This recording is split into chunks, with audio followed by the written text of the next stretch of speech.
Supreme court के chief justice N V Ramna ने कहा कि अदालतों में मुकदमात की बहुलता से निपटने के लिए जजेस की मखलूआ इजाज़तों को पुर करना और अदालतों को दरकार सहूलतों की फराहमी बेहद ज़रूरी है। Chief justice Ramana Telangana judicial officers की 2 रोज़ा कॉन्फ्रेंस से खिताब कर रहे थे।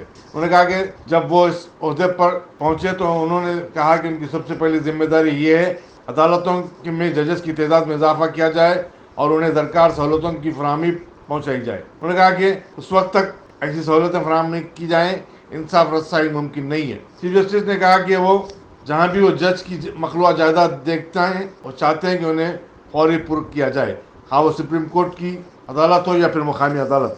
The purpose of this conference, you are aware that we have to exchange the views, learn some more knowledge in dispensation of the justice and improving the judicial system in the state. Apart from that, we have to strengthen the grassroots of the district judiciary. That is the main object.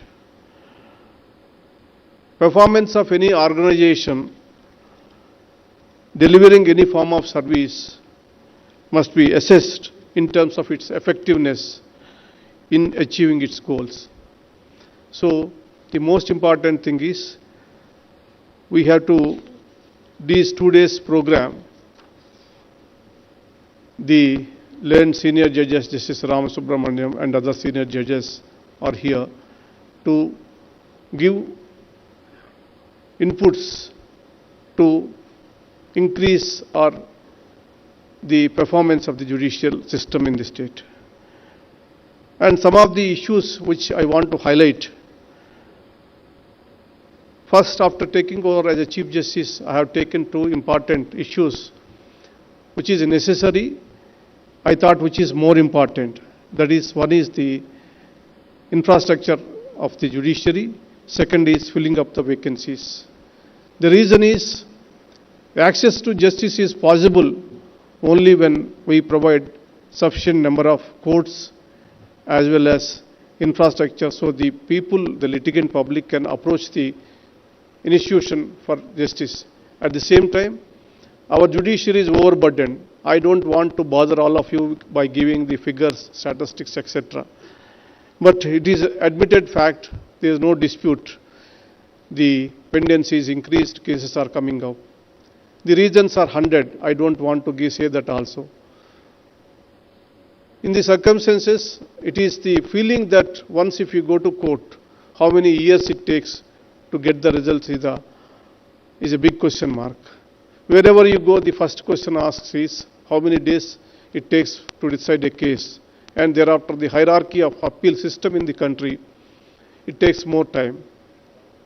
So I thought that it is necessary that we must appoint as many judges as possible. I don't want to keep even one vacancy, either in the high courts as well as in the Supreme Court or the district judiciary, and also strengthen the system. I requested the Government of India, after a detailed survey by the Supreme Court Registry about the infrastructures in the different parts of the country, different courts. रियासती governor T Soundararajan ने good Friday के मौके पर ईसाई भाइयों के लिए अपने प्याम में कहा कि यीशु मसीह ने इंसानियत की खिदमत की और उन्होंने जो राह दिखाई है वो आज भी अहमियत की हामिल है। गवर्नर ने आवाम से अपील की कि वो ईसा अलैहिस्सलाम की तालीमात पर अमल करें और भाईचारे के जज्बे को फरोग दें।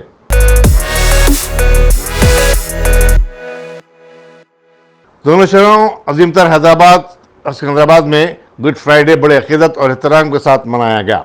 ईसाई इबादत गाहों में इस दिन की मुनासिबत से खुसूसी दुआएं इज्तिमात मुनक़िद किए गए थे। कोविड-19 की वजह से गुज़श्ता 2 साल से ईसाई इबादत गाहों में कोई गहमा गहमी नहीं देखी गई थी। इतवार को ईस्टर के लिए खुसूसी इज्तिमात मुनक़िद किए जा रहे हैं।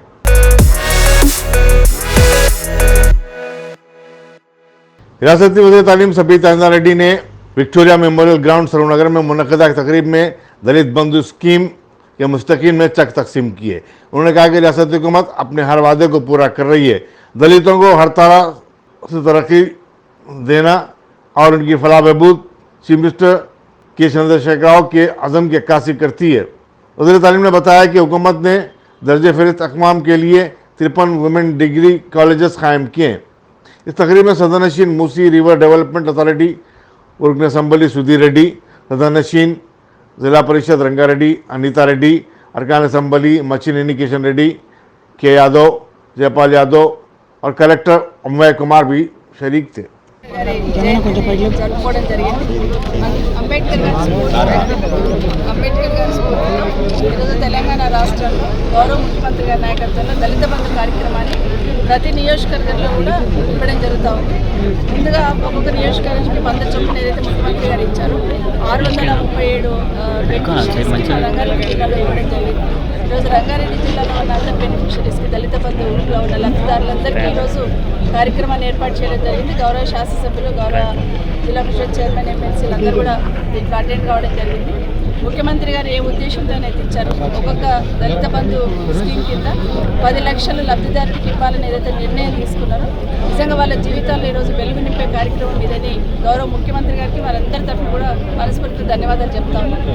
అంటే ఇన్ని రోజులు వివక్ష ఎదుర్కొని అవకాశాలు లేక విలవిలలాడుతున్న దళిత కుటుంబాలందరికీ కూడా ఒక ఆత్మబంధువుగా ముఖ్యమంత్రి గారు ఈరోజు ప్రతి ఒక్కరి అకౌంట్లో 10 లక్షలు వేసి వాళ్ళకి ఏది ఇష్టం ఉంటే ఏ బిజినెస్ కావాలంటే ఆ బిజినెస్ చేసుకోమని బ్యాంకుల గొడవ లేకుండా ఎవరికి కిస్తులు కట్టాల్సిన అవసరం లేకుండా నేరుగా వాళ్ళ అకౌంట్లో వాళ్ళ అమౌంట్ వేసి ఈరోజు లబ్ధిదారులందరూ కూడా చాలామంది వాళ్ళ కుటుంబ పరంగా పిల్లలతో సహా వచ్చి ఈరోజు వాటిని అందుకుంటున్న సందర్భం చూస్తే చాలా సంతోషం అనిపిస్తూ ఉంది.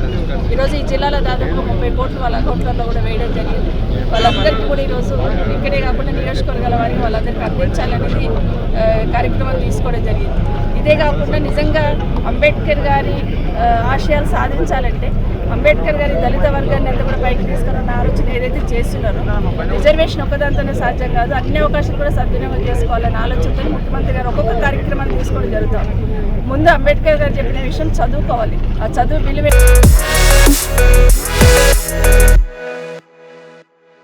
कमिश्नर पुलिस सीवी आनंद ने हफ्ते को गोलीगढ़ से ताड़बंद सिकंदराबाद तक निकाली जाने वाली हनुमान जयंती रैली के रूट का मुआयना किया और यकीन दिलाया कि जुलूस पुरअमन रहेगा।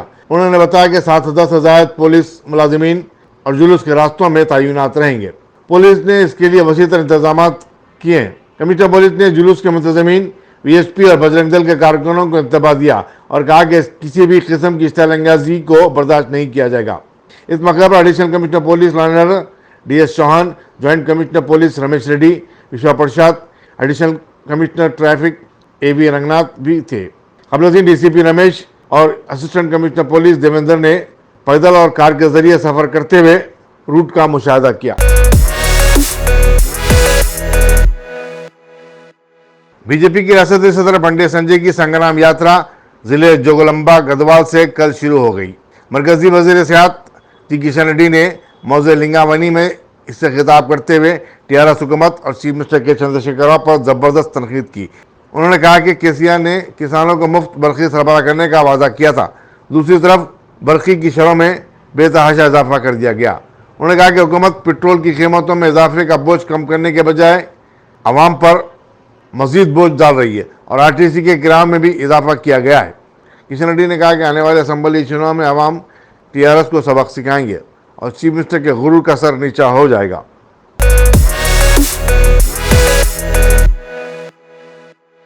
रियासती हुकूमत के मुशीर बराए अखिलती उमूर इक्की खान ने बताया कि रियासत में 80,000 से ज़ायद मखलूआ सरकारी इजाज़तों पर भर्ती का अमल बहुत जल्द शुरू होने जा रहा है।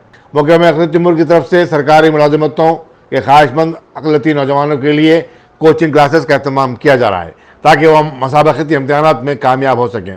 इक्की खान ने बताया कि अदला में भी ऐसे कोचिंग क्लासेस के अहतमाम के इम्कानात का भी जायज़ा लिया जा रहा है। उन्होंने कहा कि नौजवान ज़्यादा से ज़्यादा सरकारी मुलाजमतों हासिल करने के लिए ऐसे कोचिंग सेंटर्स से इस्तेफादा करें। हाल ही में ऐवान असेंबली में वज़ीर आला केसीआर साहब एक अहम अनाउंसमेंट करे थे। रियासत भर में 90,000 जॉब्स के लिए रिक्रूटमेंट होगा।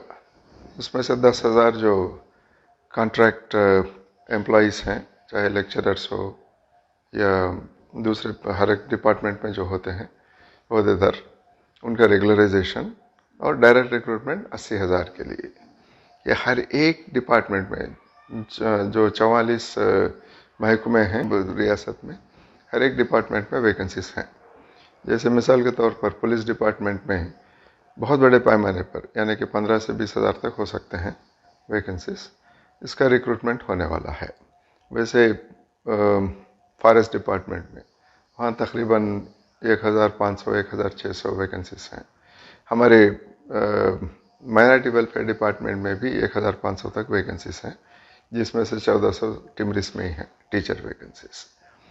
और इंजीनियर्स के वैकेंसीज हैं, रोड्स एंड बिल्डिंग्स, इरिगेशन और इलेक्ट्रिसिटी, बहुत सारे डिपार्टमेंट्स में टेक्निकल स्टाफ की ज़रूरत है। वहाँ पर असिस्टेंट एग्जीक्यूटिव इंजीनियर्स ये लेवल में डायरेक्ट रिक्रूटमेंट्स भी होने वाले हैं। देखिए, डिस्ट्रिक्ट्स में, अजलाओं में बहुत वैकेंसीज हैं इसमें। हर एक कलेक्टरेट में जो डिस्ट्रिक्ट लेवल ऑफिसर्स होते हैं वहाँ पर एलडीसी, सेक्शन ऑफिसर्स, ऐसे बहुत सारे वैकेंसीज वहाँ पर हैं। एजुकेशन डिपार्टमेंट में टीचर्स के वैकेंसीज हैं। और ग्रुप 1, ग्रुप 2 के जो आला दर्जे के पोस्ट होते हैं, जैसे deputy collector, deputy superintendent of police, commercial tax officer, वैसे ग्रुप 1 के पोस्ट हैं। ग्रुप 2 के MRO, assistant minority welfare officer, और ग्रुप 1 में district minority welfare officer vacancies भी हैं। ऐसे बहुत ही इम्पोर्टेंट वैकेंसीज हैं। ग्रुप 3, ग्रुप 4 के लिए भी रिक्रूटमेंट है, यानी कि डिस्ट्रिक्ट लेवल में वैकेंसीज हैं, वहाँ पर रिक्रूटमेंट होगा। जोनल लेवल में रिक्रूटमेंट है, मल्टी जोनल लेवल में है, और सर्विस कमीशन स्टेट लेवल के वैकेंसीज जो हैं वहाँ पर रिक्रूटमेंट है। इसके साथ ही साथ जो इम्पोर्टेंट डिपार्टमेंट्स हैं अपना खुद का रिक्रूटमेंट वो कर रहे हैं, जैसे पुलिस डिपार्टमेंट या फॉरेस्ट डिपार्टमेंट का मिसाल जो दिया था मैं आपको। ऐसा मौका 4-5 साल में एक बार मिलता है, तो इसलिए इसको ज़ाया नहीं करना चाहिए। हर एक नौजवान जो गवर्नमेंट जॉब्स के लिए इतने दिन से इंतज़ार कर रहे हैं, इस मौके को नहीं खोना है इसको। अब वज़ीर आला और एक अनाउंसमेंट भी करे कि अपर एज लिमिट जो है, क्योंकि काफ़ी सालों से रिक्रूटमेंट नहीं हुआ था, इसलिए अपर एज लिमिट में भी 10 साल की छूट दी गई है। तो अपर एज लिमिट 10 साल बढ़ाए हैं। तो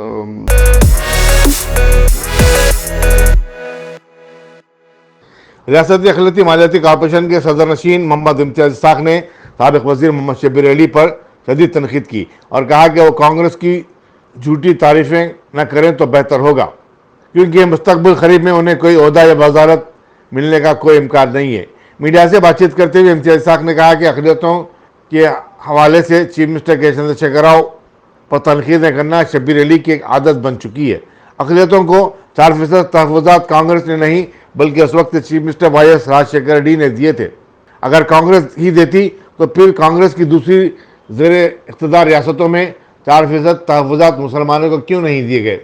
इम्तियाज इस्हाक ने कहा कि चीफ मिनिस्टर के चंद्रशेखर राव एक सेकुलर लीडर है और हिंदुस्तान की पूरी नज़रें चीफ मिनिस्टर पर लगी हुई हैं। कांग्रेस के दौर में हमने देखा है किस तरह से फसादा हुए हैं। कांग्रेस के दौर में हमने देखा है कई किसी की जिंदगियां बर्बाद हो कांग्रेस के दौर में। जैसे ओल्ड सिटी में अगर मिसाल लेंगे तो कई जिंदगियां खराब हो गई। एक सीएम को उतारने के लिए दूसरा सीएम चढ़ने के लिए हिंदू मुसलमानों के फसाद कांग्रेस के दौर में कितने हुए हमको याद है। आज टीआरएस हुकूमत में 8 साल के दौर में एक कर्फ्यू बता लीजिए आप, एक दंगा बता लीजिए आप, लॉ एंड कंट्रोल आज तेलंगाना में जैसा है आप सोच भी नहीं सकते हमारे केसीआर साहब के बारे में। रही बात, अब बात करेंगे 4% रिजर्वेशन के बारे में आप बात कर रहे हैं। 4% रिजर्वेशन जो है वो कांग्रेस की देन क्यों होती?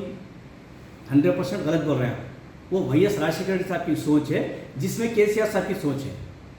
आपने कहा 1994 में मैं कोटला विजय भास्कर रेड्डी रखो जो है रिजर्वेशन का मैं प्रपोजल रखा था, फिर क्यों नहीं करा कोटला विजय भास्कर रेड्डी।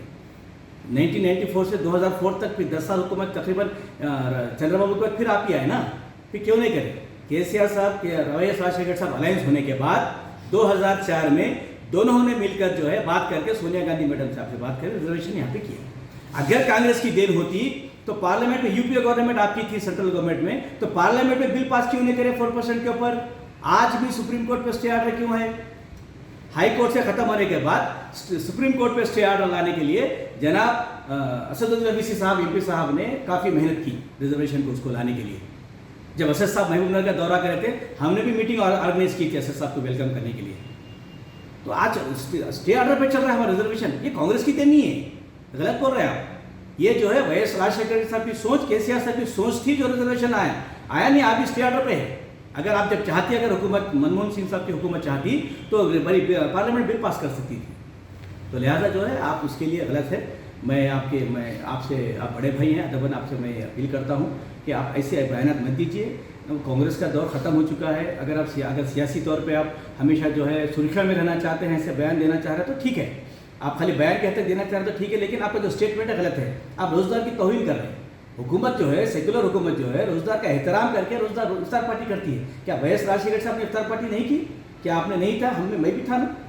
हर हुकूमत करती है, इसमें गलत कुछ नहीं है। इसमें रही बात, हाँ ये 12% का रिजर्वेशन हमको मालूम है, कोशिश चल रही है, लेकिन हालात सेंट्रल गवर्नमेंट के हालात, आज हिंदुस्तान के हालात कैसे हैं आप भी जानते हैं। ये हालत की वजह से कुछ रुकावटें हैं। इंशाल्लाह आने वाले 6-8 महीने में कुछ रुकावटें खत्म होंगे तो बराबर आएंगे। रही बात दूसरी बात, और जो है ओवरसीज स्कॉलरशिप है, शादी मुबारक है, जैसे बहुत सी चीज़ें मैं बोल सकता हूँ जो कांग्रेस के दौर में कभी सोचे नहीं। क्यों नहीं सोचे भाई? आपने कभी मुसलमानों की तरफ तवज्जो दी नहीं। कांग्रेस पार्टी हमेशा लड़ाइयों में हमेशा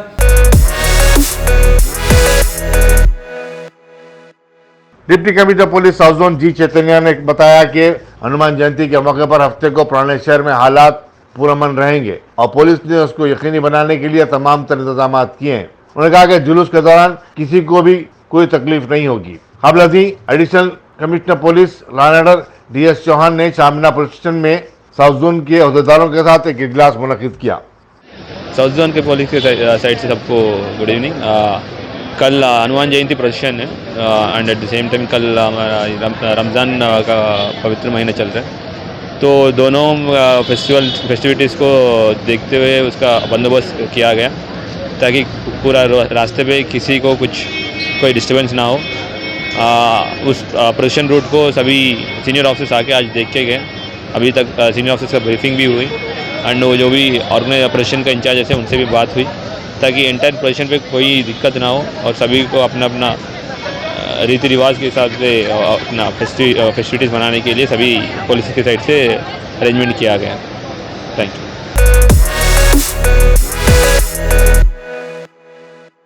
बहादुरपुर में फ्लाईओवर की तामीर का काम मुकम्मल हो चुका है और GSMC को उसे आवाम के लिए खोलने के लिए मुहूर्त का इंतज़ार है, लेकिन इससे कबल ही एक शख्स ने ब्रिज से गिरने की कोशिश की और उस पर मुख्तलिफ शेमोगियाँ शुरू हो गई हैं। कल रात एक शख्स जो हालत नशे में था ब्रिज से नीचे गिर पड़ा। इत्तला मिलते ही कैशनबाग के कारपोरेटर हुसैनी पाशा और पुलिस वहां पहुंच गई। उन्होंने जख्मी शख्स को उस्मानिया दवाखाने को मुंतकिल किया। क्या हुआ, जो ब्रिज के ऊपर चढ़कर एक आदमी गिर गया है।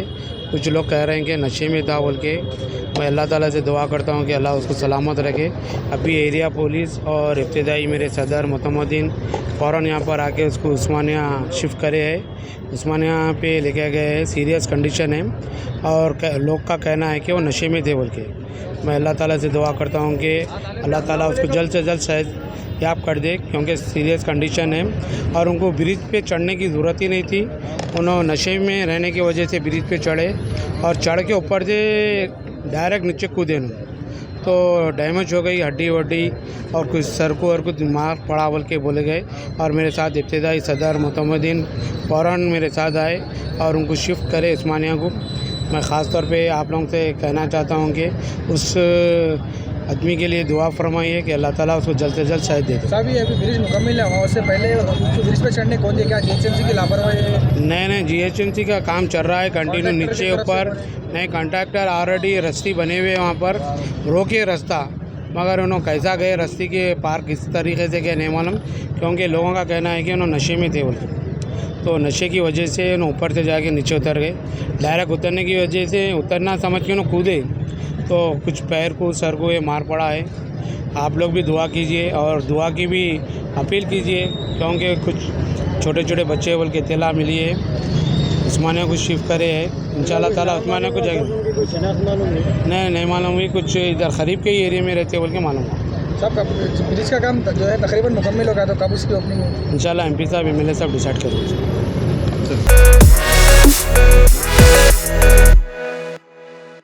चिंतल में तलाई जेवरात की दुकान को लूटने की कोशिश मालिकीन की चौकसी के सबब नाकाम हो गई। पुलिस के मुताबिक जुमेरात की शाम ग्राहकों के भेस में डाकू दाखिल हुए और उन्होंने मालिक मुलाजिमीन की आंखों पर मिर्ची पाउडर डाला और चाकू से हमला भी किया। पुलिस ने बताया कि इस सिलसिले में एक मुकदमा दर्ज किया गया है और आगे की तहकीकात जारी हैं। मेरा नाम नंदू सिंह है। हमारा दुकान चिंतलमेट में ज्वेलरी का दुकान है। 2 जने आए थे, सामान रखे सो बोल के बोले। मैं बोला 1 घंटे में देता हूँ। तो इतने में उन्होंने चाकू निकाल के मेरे पे आंखों में मिर्ची पाउडर डाले और चाकू से हमला करके भाग गए। और सामान दुकान में उठने के हिसाब से क्या हिसाब से आया वो उनको नहीं, हमारे को नहीं मालूम। अब कहाँ पर है आप? अभी हम राजेंद्र नगर PS में। क्या बोले साहब? अभी कंप्लीट करके जो भी है कार्रवाई की जो होगा हम करेंगे बोल के बोले। मेरा नाम दिनेश राजपुरोहित है। मैं अभी दुकान चिंतलमेट में है, ममता ज्वेलर्स है। और वहाँ पे 2 लोग आए थे और कुछ सामान पूछने के लिए। तो बोला थोड़ी देर में देते, आधे घंटे में। नहीं देने से उन्होंने चाकू निकाल के और मिर्ची पाउडर 2 भाया थे हम लोग, दोनों के ऊपर डाल के उन्होंने चाकू दिखाए। चाकू देने के बाद में जो मार लगी उनको बाहर फेंके हम लोग। कहीं का दुकान है आपका? ज्वेलरी शॉप है ममता ज्वेलर्स। कहाँ पर है? ये चिंतलमेट में है। अब कहाँ पर है आप? अभी हम राजेंद्र पुलिस स्टेशन में हैं।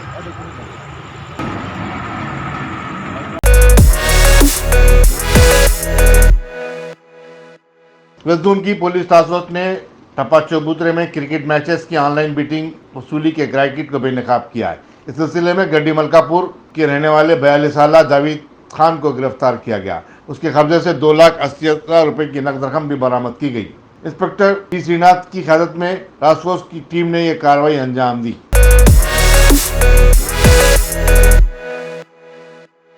बहादुरपुर में मशहूर माजिद कराना स्टोर से मुत्तसिल नाले के पास कल रात आग लग जाने का वाकया पेश आया। इत्तला मिलते ही करीबी फायर इंजन को तलब किया गया, जिसने आग पर काबू पाया। शुबा किया जाता है कि कचरे के ढेर में चिंगारी लगने की वजह से ये आग लग गई। मुकामी कॉर्पोरेटर हुसैनी पाशा ने मकाम वाक़या का मुआयना किया।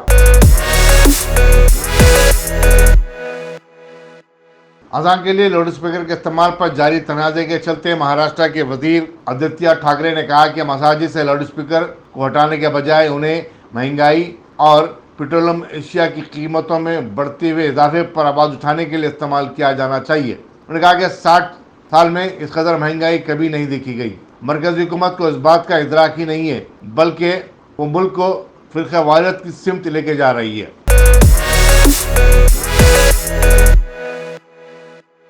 गुज़श्ता 24 घंटे के दौरान मुल्क में कोरोना वायरस के 949 केसेस रिपोर्ट हुए, जबकि इसी मुद्दत में 6 अमवात हुई हैं।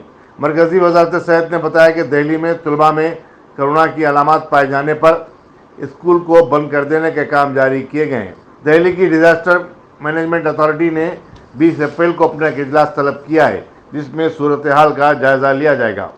दिल्ली में 335 केसेस रिपोर्ट हुए और पीर के मुकाबले में ये 137 केसेस का इजाफा है। पड़ोसी रियासत हरियाणा में 2 हफ्तों में कोरोना वायरस के 1200 केसेस दर्ज हुए और इनमें से 1000 गुड़गांव में रिपोर्ट हुए हैं।